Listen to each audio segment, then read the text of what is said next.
There are, of course, reports that Meghan's Netflix series may have been given the axe. Plenty of royal experts say that they're not surprised at all by that. What do you make of this? What are your predictions for Meghan? Oh, look, I'm not surprised. I think Series 3 was really sort of, drawing a long bow in a way. And I do feel in a way too that she hasn't really made the proper pivot. People still see her as a person whinging to Oprah with her husband.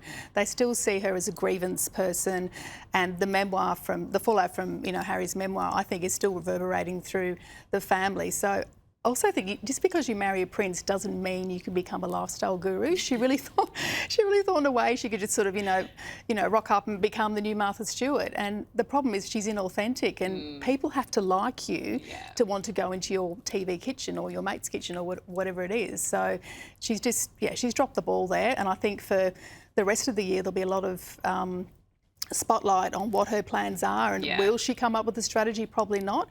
I think the game changer will be if she does go to the UK mid-year with Harry, because he's going out there for some pre-events for Invictus next year. So, look, if she does go, it could be an opportunity for her to, ingratiate herself with the public. But good luck. Exactly. Yeah, I think there's no way back for her with the public. I don't think so. I don't think they'd be happy to see her there. But we'll watch this space very closely. But of course, we have to get to this huge news and entertainment around the Beckhams and the fallout around that family. Victoria and David Beckham have now shared this message about memories with Brooklyn. This is kind of the first time Victoria has made public comments since her son's explosive rant on Instagram. Can you talk to us about the message from Victoria? And also I want to get your thoughts on the potential brand damage that this has done to the Beckhams brand. Yeah, look, they're all both posting sort of nostalgic comments. You can see from that photograph there, you can see David's Brooklyn tattoo very clearly there on his back. And, there's some lovely footage which was taken by the photographer at the time of Brooklyn running on set and spontaneously hugging his dad, which of course is what children do. And then Victoria's part of the hug as well. So, look, it's an opportunity, I think, for them to retreat in a way. I know that from dealing with the Beckhams and seeing what they do, that when there's a crisis, they go straight into brand management on steroids, really. And that's clearly what this is as well.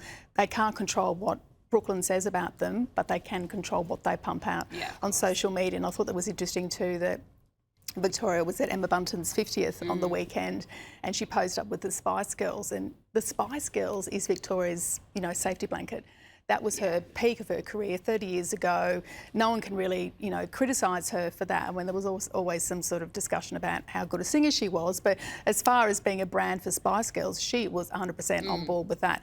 So to have the girls around her, or the women rather, around her and saying how much she loved it, and David chipping in and saying, oh, it was wonderful too, I think will do a lot to boost her confidence and hopefully turn the narrative more towards them.